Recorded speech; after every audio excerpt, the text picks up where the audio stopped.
Veja que coisa terrível, o crime organizado em conluio com algumas igrejas hoje, visto que o dinheiro precisa ser lavado, e a forma de ser lavado esse dinheiro é dentro da igreja, como forma de contribuição, e assim o dinheiro ser lavado. E tem pastores que recebem dinheiro do crime organizado, coisas vergonhosas que são tratadas também em oculto, e a igreja não vê isso. Convém até os pequeninos se desviar da fé que nem vejam isso. Então as coisas são feitas em secreto, em oculto, sem contar a imoralidade, né? Martin Luther King, pesquise sobre Martin Luther King e você vai ficar escandalizada das atividades que nunca são contadas nos livros de história acerca desse pseudo-pastor que ganhou um prêmio Nobel da Paz. Saiba que os maçons homenageiam seus maçons em nomes de ruas, obeliscos, escolas e diversas instituições seculares. Os maçons homenageiam seus maçons no Prêmio Nobel da Paz. E Mandela, pastor Desmond Tutu, pastor Martin Luther King também tinham muitas atividades ocultas e secretas que envergonhavam a Deus e que geralmente não são contadas nos livros de história para manter as pessoas como incautas, tolas, submissas e sendo conduzidas como gado pela história que é permeada na história deste mundo, no processo das atividades humanas deste mundo. Veja que ele fala aqui, não procedendo com astúcia, nem distorcendo a palavra de Deus. Está cheio de pastores e líderes, apóstolos que se auto-intitulam apóstolos, não sofrem pelo Evangelho e buscam estratégias, como eu disse, estratégias do toyotismo, de empreendedorismo empresarial, são utilizadas na pregação do Evangelho hoje para que a igreja possa crescer e fazer receita, gerar enriquecimento, coisa terrível, distorcem a palavra. Veja como o comunismo entrou na igreja católica e construiu homens abomináveis como Leonardo Boff e também Frei Beto, os fundadores do PT. Veja como eles ali usam o marxismo para interpretar a palavra de Deus. Pegam o texto de Evangelho de João, capítulo 6, e mostram que o Senhor Jesus Cristo, Lula, é ali o que vai efetuar o fome zero e eliminar a falta de alimento no mundo. Colocam Lula como uma espécie de Messias. Veja que abominação. Em Pernambuco, um grupo de militantes petistas colocaram Lula numa cruz, substituindo o Senhor Jesus Cristo e dizendo que ele era o Messias que haveria de estabelecer igualdade, um paraíso utópico aqui no Brasil, cumprindo a agenda da ONU, estabelecer paz perpétua. Colocaram ele como Messias. Coisa terrível, né? E o mais terrível de tudo, isso não está somente entre os católicos da teologia da libertação.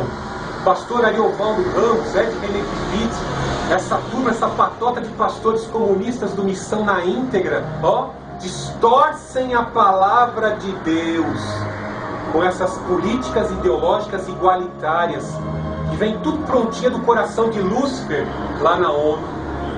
Estejamos atentos a esta distorção, tendo uma relação pessoal com o Senhor Jesus Cristo. O Senhor Jesus Cristo, comunismo e cristianismo são incompatíveis. Porque o Senhor Jesus Cristo, ele mostrou o mérito de cada um quando ele distribuiu o talento. Por que ele não deu um talento para cada um? Não. Para um ele deu 5, para um ele deu 13, para outro ele deu uma oportunidade, deu um talento. Isso mostra que o Senhor conhece o coração de cada um. Sociedades igualitárias, ideologicamente igualitárias, estão fadadas à derrota. Isso é distorção da palavra de Deus. O Senhor Jesus Cristo olha para cada um e vê o seu mérito. E Ele valoriza assim, que ricos se convertam e que não sejam amantes do dinheiro. Que nós vemos Barnabé era um homem rico e serviu a Deus. Nós vemos que Cornélio era um homem rico e servia a Deus. Você pode ser rico e também glorificar a Deus. Igreja é uma instituição que não tem fins lucrativos. E ela vive daqueles que têm muito e querem abençoar o próximo. Por que os Estados Unidos é uma nação próspera? Porque tem muito, são a maior economia do mundo e assim emprestam, e assim abençoam os judeus, e assim propagam a caridade, disseminam a caridade entre as nações. A nação que mais faz atos de caridade são os Estados Unidos. Louvado seja o nome do Senhor Jesus Cristo. Então veja só o que ele fala aqui no versículo 4:2. Mas pela proclamação pública da verdade, recomendamos-nos a consciência de todos os homens diante de Deus. Como eu disse, o apóstolo Paulo coloca aqui as características que devem ser inerentes do verdadeiro comissionado, do homem de Deus, do propagador do Evangelho. Ele não agia ele rejeitava as coisas ocultas, ele fugia de coisas vergonhosas, zelava pela sua reputação, não agia com astúcia, com perversidade e inescrupulosidade, torcendo a palavra para favorecer a si mesmo e o seu enriquecimento. E ele está dizendo aqui, recomendamos a consciência de todos. Pode buscar na palavra e veja se eu não me pareço com Cristo. Nunca enriqueci do Evangelho. Eu poderia ser rico se eu continuasse no judaísmo lá, como fariseu. Mas estou eu aqui, com as marcas de Cristo na minha pele, por pregar o Evangelho, e eu não sou rico. Não tenho enriquecido pregando o Evangelho. Será que se muitos desses apóstolos e empresários da fé tivessem que exercer a pregação da palavra, tivessem que ser como o apóstolo Paulo, será que eles iriam aceitar ser apóstolos e bispos? É uma pergunta que nós devemos fazer, né? Vamos avançar mais alguns versículos. Se o nosso Evangelho está encoberto, é para os que estão perecendo que está encoberto, entre os quais o Deus desse século cegou a mente dos incrédulos para que não vejam a luz do Evangelho da glória de Cristo, ou qual é a imagem de Deus. O apóstolo Paulo fala da luz do Evangelho. O mundo está em trevas. O Evangelho de João, logo no seu primeiro capítulo, utiliza-se do poder da criação, a luz de Deus que veio criar, pois havia trevas sobre a face do abismo. A presença gloriosa e luminosa de Deus, o Pai das luzes, o Trino Deus, compareceu diante das trevas e a iluminação começou a efetuar uma recriação. A recriação de algo que estava sem forma e vazio.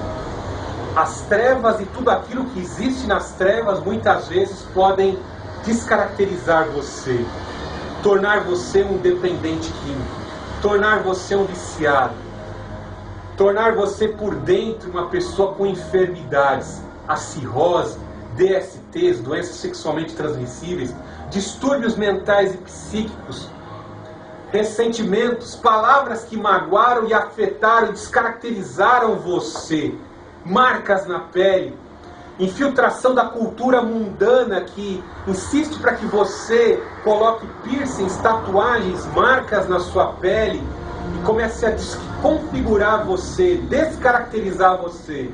E você se acha semelhante a todos aqueles que estão nas trevas. Mas quando você, assim como Paulo, que havia sido se adequado àquele sistema de ostentação que a religiosidade do farisaísmo lhe proporcionava, se deparou com o Senhor Jesus, ele aprendeu, ele largou tudo aquilo e começou: eu quero me parecer com o Senhor Jesus Cristo. É isso que a luz proporciona no nosso viver. Nos torna bonitos, nos dão uma nova imagem para o mundo, nos dão uma nova configuração. As características do mundo são abandonadas e as novas características da cultura do reino de Deus são estabelecidas sobre nós. E o mundo consegue perceber, né? Quando andamos na rua com a nossa Bíblia, com os nossos trajes, lá vai os crentes, como dizem lá no Rio de Janeiro, lá vai os Bíblia, olha os Bíblia. Nós somos um povo diferente, porque fomos iluminados. Agora, nossa mente iluminada consegue perceber o que é de Deus e o que não é de Deus. O que leva para as trevas e aquilo que leva para a luz que o reino de Deus pode assim conceder para as nossas vidas. O que nos aproxima do Pai das luzes e aquilo que nos leva para o príncipe das trevas. Após sermos iluminados, a nossa mente agora tem discernimento. E nós queremos fazer o quê? As nossas atividades em luz.